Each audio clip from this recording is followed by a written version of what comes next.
नमस्कार, मैं हूँ आपके साथ राजा खान और आप देख रहे हैं जनबंधु। आज हम कमल गर्ग युवा नेता से बात करेंगे। जानते हैं इनके 26 जनवरी गणतंत्र दिवस के संबंध में क्या इनके विचार हैं। सर बताएंगे कि गणतंत्र दिवस आने वाला आजकल गणतंत्र दिवस है, इस पे आप क्या कहना चाहेंगे? बहुत बहुत अभिनंदन आप लोग का।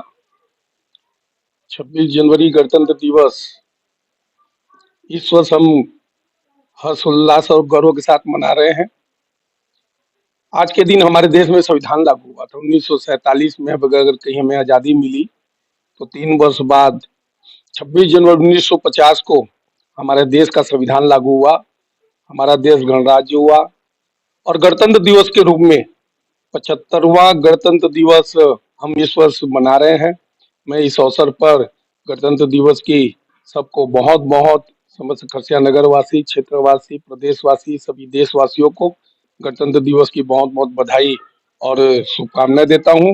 ये गणतंत्र दिवस आजादी से पूर्व हमारे लाखों साथियों ने, लाखों युवाओं ने अपने बलिदानी दी। बड़ा संघर्ष के बाद हमें आजादी मिली और हमारे देश के महापुरुषों ने हमारे देश की विविधता में एकता, अखंडता और विविधता में एकता और देश को आने वाले समय में अच्छा चलाने के लिए एक बढ़िया संविधान लागू हुआ। डॉक्टर भीमराव अंबेडकर जी, उनकी टीम ने हमारे देश का संविधान लागू किया और उस संविधान से आज हमारा देश दिनों दिन आगे बढ़ रहा है। हम उस सब उसका पालन करते हैं और गणतंत्र दिवस के अवसर पर हम गौरवान्वित महसूस करते हैं। हमारे देश का इतिहास, हमारे देश को कैसे आगे बढ़ाना है, समाज का अंतिम व्यक्ति को कैसे हमें उसका उत्थान करना है।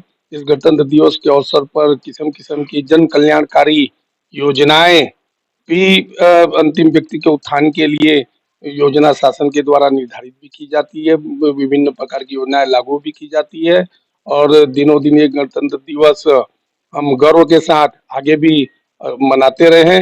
यह अनेक प्रकार के संकेत इस अवसर पर देशवासियों को मिलता है।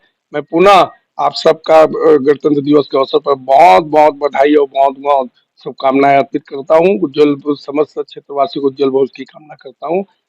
आपका बहुत बहुत धन्यवाद। सर आने वाले समय में लोकसभा चुनाव है, इसमें आप लोग की क्या तैयारी है और कितने सीट ला पाएंगे आप लोग?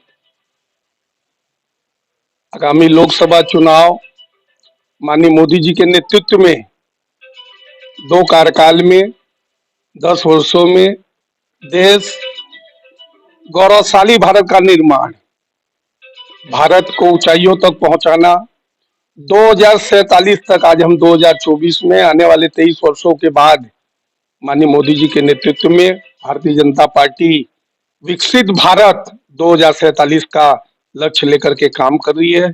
और जिस प्रकार से मोदी जी के नेतृत्व में देश का मान सम्मान और गौरव पूरी दुनिया में भारत का डंका, आर्थिक स्थिति मजबूती, सुरक्षा की दृष्टि से देश को गौरव प्रदान करना, समाज की गरीबी को दूर करना, अव्यवस्थाओं को दूर करना और भारतीय संस्कृति को आगे बढ़ाना, अनेक प्रकार के निर्णय माननीय मोदी जी की सरकार में जो चल रहे हैं और देश दिनों दिन जो आगे बढ़ रहा है, विकसित भारत की कल्पना को लेकर के काम कर रहे हैं। आज भी पूरे देश में नए मतदाताओं का संबोधन और उद्बोधन और उनसे सहयोग की अपेक्षा माननीय यशस्वी प्रधानमंत्री मोदी जी ने आज भी कार्यक्रम करके पूरे देश के युवाओं से बातचीत की है, संबोधित किया है और आने वाले समय में देश में 400 पार का लक्ष्य लेकर के काम चल रहा है और निश्चित रूप से पुनः यशस्वी प्रधानमंत्री माननीय नरेंद्र मोदी जी की सरकार बनेगी और 400 सीटों से अधिक के साथ मोदी जी की सरकार बनेगी। रायगढ़ लोकसभा क्षेत्र है, प्रचंड बहुमत से हम रायगढ़ लोकसभा क्षेत्र में भी भारतीय जनता पार्टी जीत करके आएगी और मोदी की सरकार में सहभागी रायगढ़ क्षेत्र की जनता भी बनेगी। धन्यवाद। हमारे जनबंधु चैनल के माध्यम से आप लोगों को विशेष कोई संदेश देना चाहते हैं तो वो बताएं सर। जनबंधु आपका चैनल निश्चित रूप से समाज की कुरीतियों को, बुराइयों को दूर करने के लिए और क्षेत्र का विकास के लिए, क्षेत्र में जो कमियां हैं उसको उजागर करने में निरंतर आप लोग हमेशा आगे रहे हैं। जनहित में ये सारे काम पत्रकारिता के माध्यम से आप लोग करते रहे हैं।